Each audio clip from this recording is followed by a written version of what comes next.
सुप्रभात मेरे प्रिय विद्यार्थियों। आज हम पुनरावृत्ति में जानेंगे कि बच्चे काम पर जा रहे हैं, जिसके इस कविता के रचयिता हैं राजेश जोशी जी। तो सर्वप्रथम हम जानते हैं पाठ की रूपरेखा। राजेश जोशी द्वारा रचित बच्चे काम पर जा रहे हैं नामक कविता में बच्चों से बचपन छीन लिए जाने की पीड़ा व्यक्त हुई है। कवि ने उस सामाजिक आर्थिक विडंबना की ओर इशारा किया है जिसके कारण कुछ बच्चे खेल, शिक्षा और जीवन की उमंग से वंचित रह जाते हैं। ये कविता गहरे सामाजिक बोध की कविता है। कवि ने बाल मजदूरी की भयानक स्थिति के प्रति चिंता व्यक्त की है। जो उम्र बच्चों के खेलने कूदने की व पढ़ने लिखने की है, उस उम्र में उन्हें मजदूरी करनी पड़ रही है। विवशता के कारण काम पर जाना पड़ रहा है। कविता है, कोहरे से ढकी सड़क पर बच्चे काम पर जा रहे हैं सुबह सुबह। बच्चे काम पर जा रहे हैं, हमारे समय की सबसे भयानक पंक्ति है यह।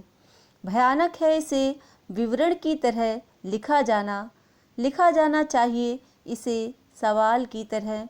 काम पर क्यों जा रहे हैं बच्चे? क्या अंतरिक्ष में गिर गई हैं सारी गेंदें? क्या दीमकों ने खा लिया है सारे रंग बिरंगी किताबों को? क्या काले पहाड़ के नीचे दब गए हैं सारे खिलौने? क्या किसी भूकंप में ढह गई हैं सारे मदरसों की इमारतें? क्या सारे मैदान, सारे बगीचे और घरों के आंगन खत्म हो गए हैं एकाएक? तो फिर बचा ही क्या है इस दुनिया में? कितना भयानक होता है अगर ऐसा होता। भयानक है, लेकिन इससे भी ज़्यादा यह कि सारी चीज़ें हस्त मामूल पर दुनिया की हज़ारों सड़कों से गुजरते हुए बच्चे, बहुत छोटे छोटे बच्चे काम पर जा रहे हैं।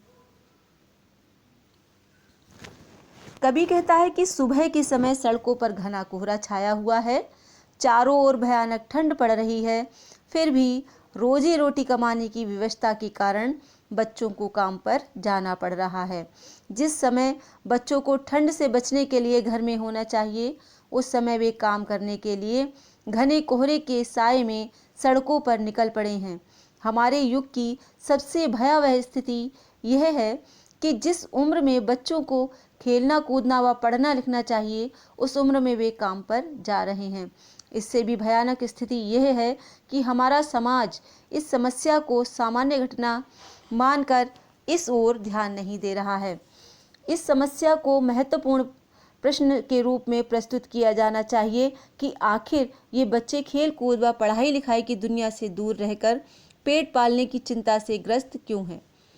कभी नन्हे मुन्ने बच्चों को सुबह सुबह घने कोहरे में काम पर जाते देख विचलित हो उठता है तथा समाज से ये प्रश्न करता है कि ये छोटे छोटे बच्चे काम पर क्यों जा रहे हैं?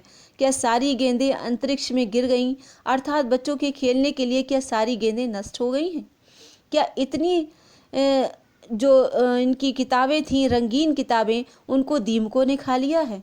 अर्थात जो बच्चों की किताबें थीं, क्या वे भी नष्ट हो गई हैं? क्या बच्चों के सारे खिलौने किसी काले पहाड़ के नीचे दबकर नष्ट हो गए हैं?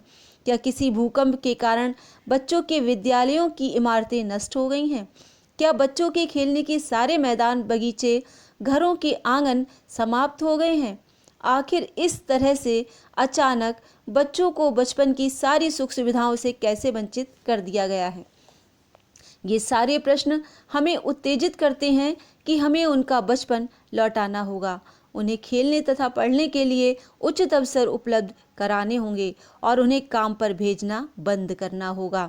कवि कहता है कि यदि बच्चों से उनका बचपन छीन लिया जाएगा तो इस संसार में क्या बचेगा? अगर इस संसार में बच्चों के लिए गेंदें, रंगीन पुस्तकें, खिलौने, विद्यालय, मैदान, बगीचे और आंगन न रहे तो इस संसार का क्या लाभ?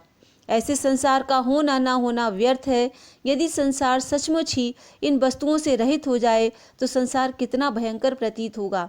अंत में कवि स्पष्ट करता है कि यदि संसार में कुछ न बचता तो ये भयानक बात थी, परंतु उससे भी अधिक भयानक बात यह है कि सब कुछ पहले जैसा ही है। हस्त मामूल का अर्थ होता है छात्रों की यथावत, वैसी की वैसी ही, जैसी स्थिति है वैसी ही। तो ये वस्तुएं जैसी होनी चाहिए थी वैसी ही हैं, लेकिन दुर्भाग्य यह है कि ये चीज़ें इन बच्चों को नहीं मिल पाती। देश के बच्चे इनसे वंचित रह जाते हैं। बच्चे खेलने कूदने व पढ़ने की उम्र में रोजी रोटी कमाने के लिए विवश हैं। संसार की हजारों सड़कों पर नन्हे नन्हे बच्चे काम करने के लिए जा रहे हैं। बाल मजदूरी निरंतर जारी है। ये सचमुच एक चिंता का विषय है। तो छात्रों, ये तो था भावार्थ। बच्चे काम पर जा रहे हैं, इनको ध्यान से सुनिए। आप स्वस्थ रहें, निरोगी रहें। इसी मंगल कामना के साथ अगली कक्षा में फिर मिलेंगे। धन्यवाद।